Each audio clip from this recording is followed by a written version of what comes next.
What happens when an entitled celebrity thinks they can control a late-night talk show? Tonight we're diving into one of the most explosive interviews in television history, a moment where guest's outrageous behavior led to something truly unprecedented. You're about to see how one simple question about charity spiraled into a full-blown meltdown, complete with accusations, tension, and a host pushed to his absolute limit. This is the story of how one interview went from friendly banter to total disaster in under 20 minutes. Make sure to subscribe and leave a comment below, because this one will leave you speechless. The Late Show. Studio buzzed with its usual pre-show energy. Stephen Colbert sat behind his desk, reviewing his notes one last time. His producers had briefed him thoroughly about tonight's guest, a former royal-turned-media mogul, known for controversy and carefully crafted victim narratives. The audience was seated, cameras were ready, and the familiar theme music queued up. "Ladies and gentlemen, please welcome Meghan Markle," Colbert announced with his trademark grin. The audience applauded politely as Meghan walked on stage in a sleek black dress, her smile polished and camera-ready. The handshake was brief, the pleasantries minimal. "Great to have you here," Colbert said as they settled into their chairs. "Thank you for having me, Stephen." "It's been an incredible journey of growth and authenticity," she replied smoothly, her tone warm but rehearsed. Colbert leaned forward. "Let's start with something your fans are curious about. Your recent charity work has drawn attention, but some critics say only a small portion of donations reach the intended recipients. Can you walk us through how your foundation operates?" For a moment, the question hung in the air. Meghan's smile flickered, then returned. "Stephen, I think there's been some misinformation.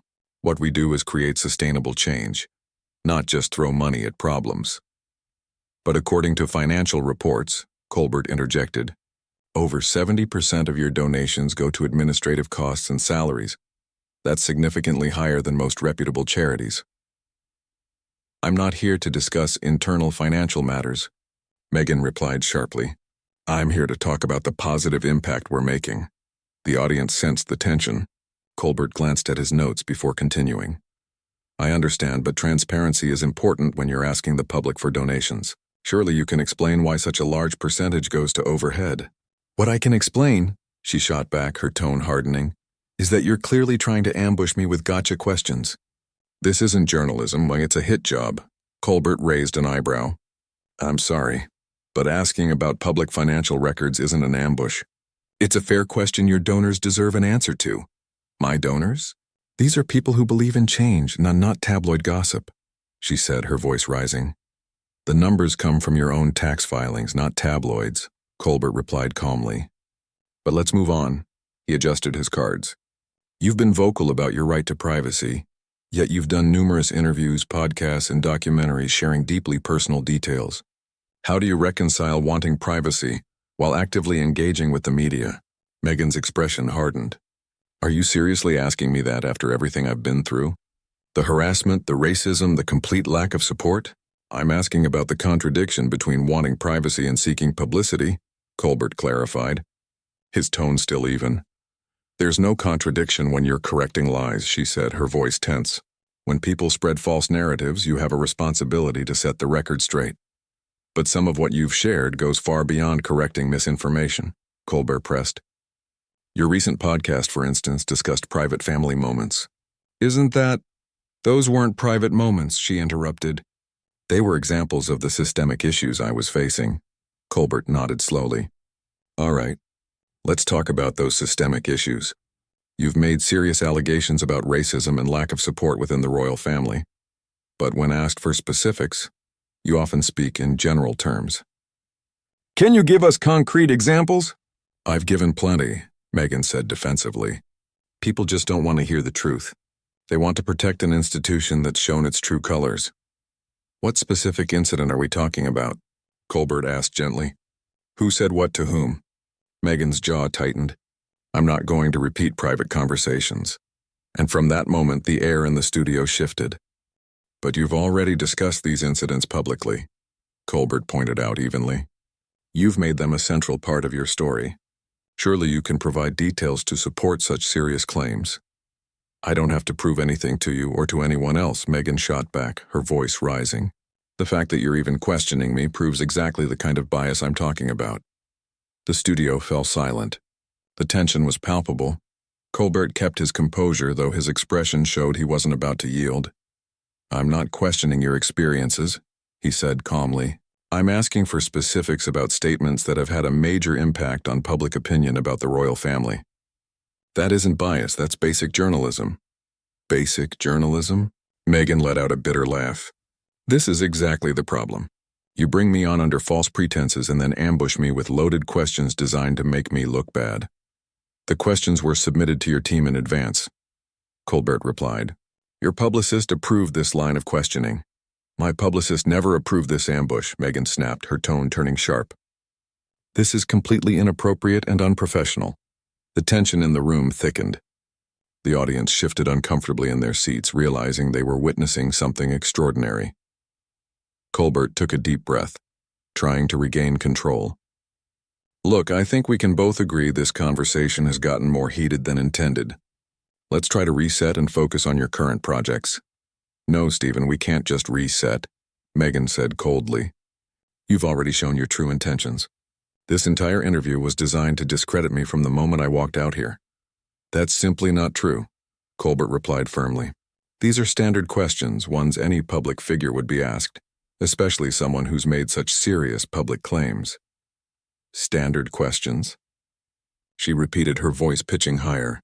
"You're treating me like a criminal defendant instead of a guest. This is hostile and completely unprofessional." The audience exchanged uneasy glances. Cameras continued to roll, capturing every flicker of rising tension. "I'm treating you like someone who's made significant public allegations," Colbert said, his patience wearing thin. "I'm giving you the opportunity to substantiate them. Let's try a different approach." He glanced at his notes. "You've spoken at length about your mental health struggles during your time in the royal family. You mentioned feeling suicidal. That's obviously a very serious issue." Meghan's eyes flashed. "Are you questioning my mental health now? Are you suggesting I was lying about contemplating suicide?"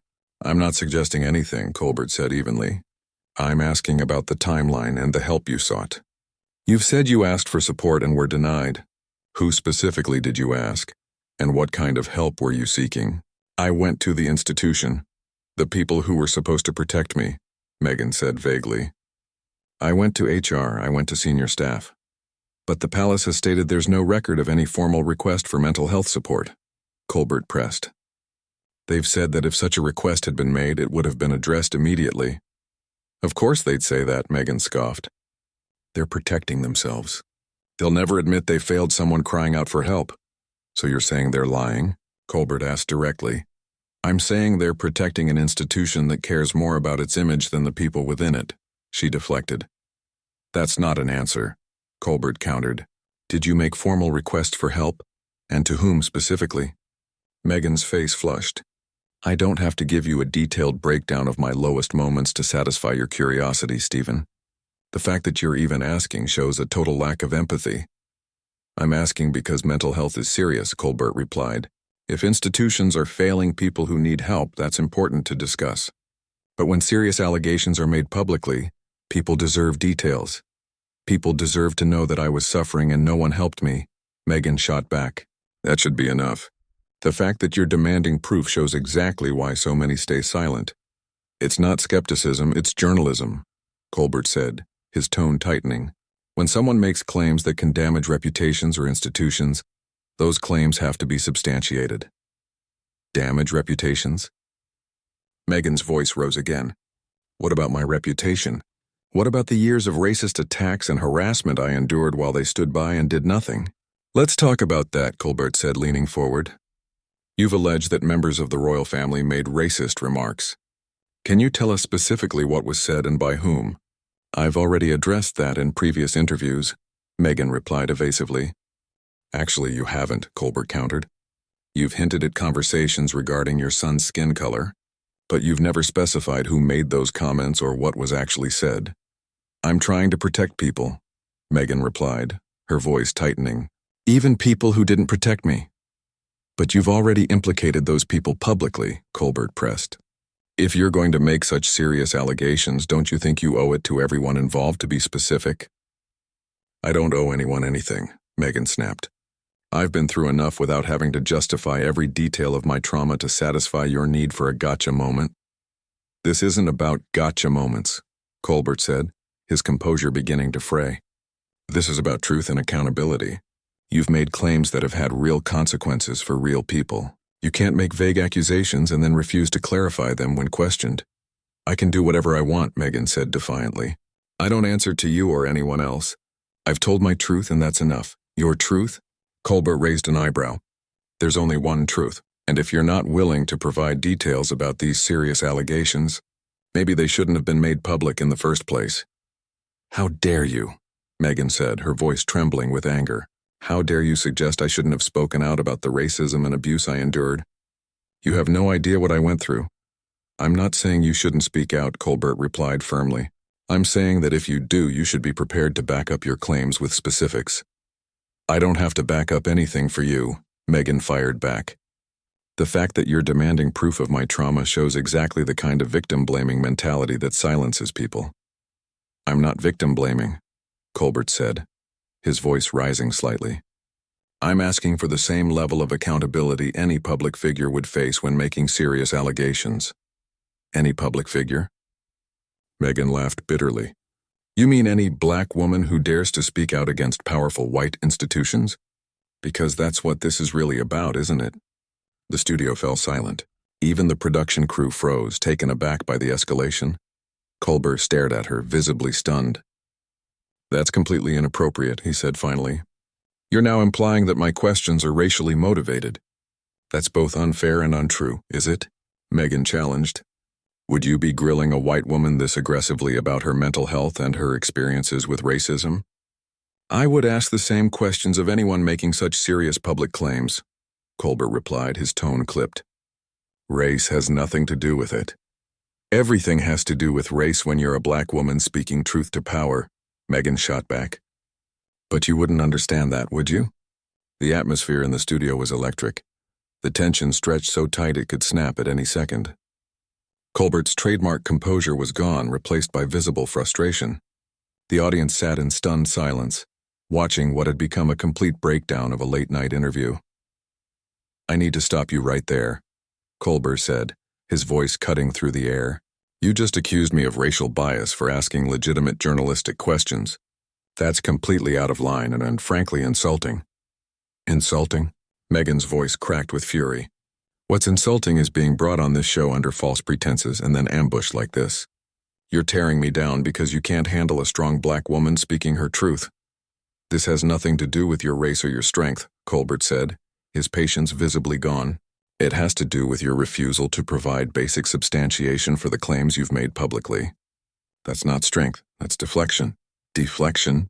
Meghan stood abruptly, her chair scraping loudly across the floor. I'm not deflecting anything. I'm refusing to be bullied by someone with an obvious agenda. The only agenda here is getting honest answers to honest questions, Colbert said, still seated but with a firmer edge. Something you seem unwilling to provide? I don't owe you anything, Meghan shouted, her voice echoing through the studio.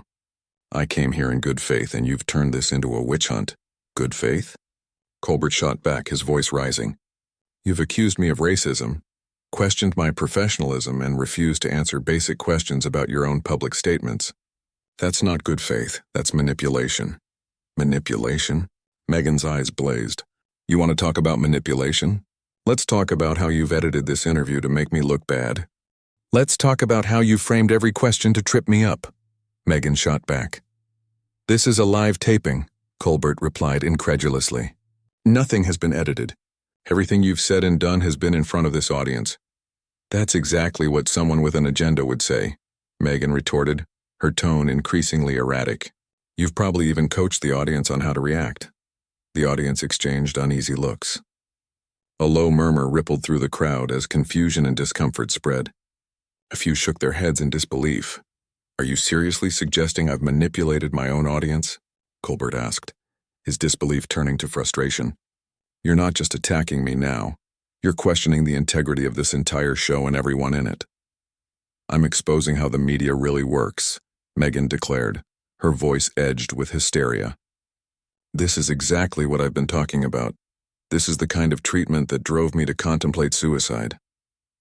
Don't you dare, Colbert snapped, his voice cutting sharply through the chaos. Don't you dare use mental health as a weapon to avoid accountability. That's not just inappropriate, it's dangerous. Dangerous? Meghan laughed bitterly. What's dangerous is being ambushed on national television by a host determined to make me look unstable. The only person making you look unstable right now is you, Colbert replied bluntly. Your behavior tonight has been completely inappropriate and frankly revealing. Revealing of what? Meghan challenged, her voice dripping with hostility. Of someone who can't handle being asked to back up their claims with facts, Colbert said, his journalist's edge returning. Someone who plays the victim when challenged. Someone who uses race as a shield when questioned. And someone who thinks they're above the same accountability that applies to everyone else. How dare you psychoanalyze me? Meghan seethed, stepping closer to the desk. You don't know anything about me or what I've been through.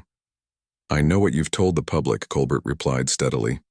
And I know that when asked to clarify, you've deflected, attacked, and made baseless accusations. Against me and this show. Baseless. Meghan's voice rose to a near shout. Everything I've said tonight is justified. You've been hostile and unprofessional from the moment I sat down. I've been professional throughout this entire interview, Colbert said firmly. I've asked fair questions, given you multiple chances to clarify, and kept my composure, despite your increasingly erratic behavior. Erratic behavior? Meghan echoed, taking another step forward. You think defending myself is erratic? I think accusing me of racial bias, questioning my integrity, and claiming I manipulated my own audience, all while refusing to answer basic questions, is erratic, Colbert shot back. Then maybe this interview is over, Meghan declared, ripping off her microphone. Maybe it is, Colbert said, his tone calm but final. But before you go, let's be clear about something. You came here to promote your projects and share your story. Instead, you've shown viewers exactly who you are when challenged. Defensive, hostile, and unwilling to engage in honest dialogue. I'm not being hostile, Meghan protested weakly, her confidence wavering. You've made serious public allegations and refused to substantiate them, Colbert continued. When pressed for clarity, you resorted to personal attacks and victimhood. You've blamed me, my show, my audience, and even society for your refusal to answer simple questions. That's not strength. That's deflection, and it's an insult to real victims of racism and abuse. You have no right to judge me, Meghan said, her voice cracking. I have every right to judge your behavior on my show, Colbert replied. And tonight that behavior has been unacceptable. You've disrespected this platform, me and the audience who came here expecting honesty. This conversation is over, Meghan snapped, pulling off her mic and dropping it onto the chair. Yes, it is, Colbert said, turning to the camera as she stormed off stage. Ladies and gentlemen, that was supposed to be a discussion about current projects and charitable work. Instead, you just witnessed something unprecedented in late-night television. The studio sat in stunned silence. The audience didn't clap. No one moved. Colbert exhaled slowly, straightening his notes before looking directly into the camera. I've been doing this for a long time, he said evenly, and I've never had a guest behave like that. We ask tough questions on this show, but we ask them fairly and with respect. What you saw tonight was someone who simply couldn't handle being held accountable for their own words. The silence in the studio was heavy, almost reverent. The interview meant to rebuild a public image had instead dismantled it completely, revealing the fragile reality behind a carefully constructed persona. This, the narrator concluded, was one of the most explosive interviews in television history. What do you think? Was the host fair, or did the guest deserve more grace? Drop a comment below, and don't forget to subscribe for more breakdowns of the moments that changed celebrity media forever.